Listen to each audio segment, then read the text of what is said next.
Hey guys, today's video will be about most likely the strongest Nerf Longshot in existence, meaning that it is super reinforced and it has many external and internal modifications. I will go through them now. First of all, it has a pump action sort of shotgun grip.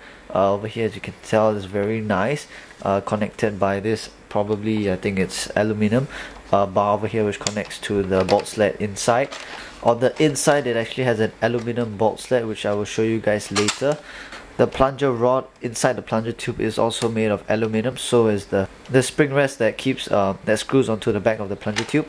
The catch is also made of aluminum and has a reinforced spring.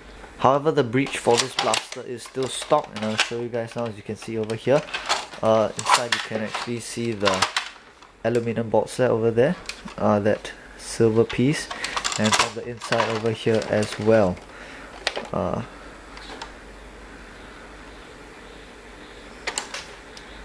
Over here, not too sure if you guys can see it clearly. I'm kind of lazy and don't feel like opening up this blaster. It's actually not mine. I'm just doing this as a review for a friend on the Nerf forum. His name is Zinv, Z-I-N-V, and this is quite a very neat long shot, which I agreed to review. So what's so special about this long shot? Like I said, it is extremely stable, heavily reinforced, so definitely this is a long shot that will last a long time. Nothing in this blaster should break, especially if you do change the stock breech. That's the only thing I see that may sort of give way or fault over time. However, everything else is super steady, and it's really well reinforced. It actually is quite heavy, and it might get tiring if you just hold it with one hand after a while. Alright, I will now shoot it for you guys. Here I have a long shot clip. Is the yellow ones. You don't actually see this around anymore. Currently all the clips nowadays are orange, and the only yellow ones were released with the original blue long shot.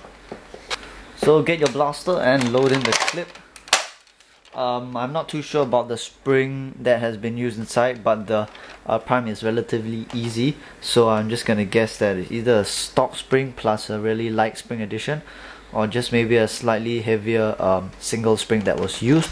I'll just be finding it in my cupboard direction over there, somewhere there.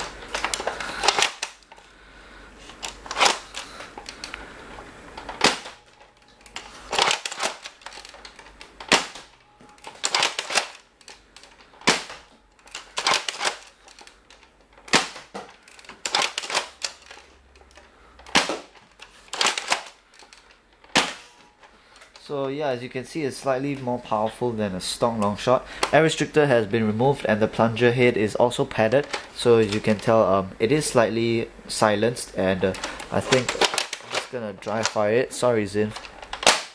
Yeah, it's actually not that loud. It does not give the sharp ringing in your ear after you fire it, and the really painful dry fire feeling, which I really hate. So yeah, that's quite good. Don't have to be so careful about the number of darts you have left in your clip, but obviously it's always wise to not dry fire your blaster, you know. Nothing good can come of it. Alright, so I think that's about it for this long shot. Just some history for you guys. Zinv was actually the first guy to ever create aluminum parts, part replacements for blasters. He started out with the plunger tube for reverse plunger blasters, such as the Recon, Alpha Trooper, and so on and so forth. That's when he actually went on to create aluminum bolt sleds and I think other things. So nowadays you can see other groups such as Orange Mod Works actually recreating parts for these blasters. I would say that Zinv was the original guy to actually start this trend, and many people have been catching on since. So yeah, huge credits for him for making sort of this revelation in the Nerf community. And yep, if you guys want to buy such parts from him, I will list all the details in the description box below.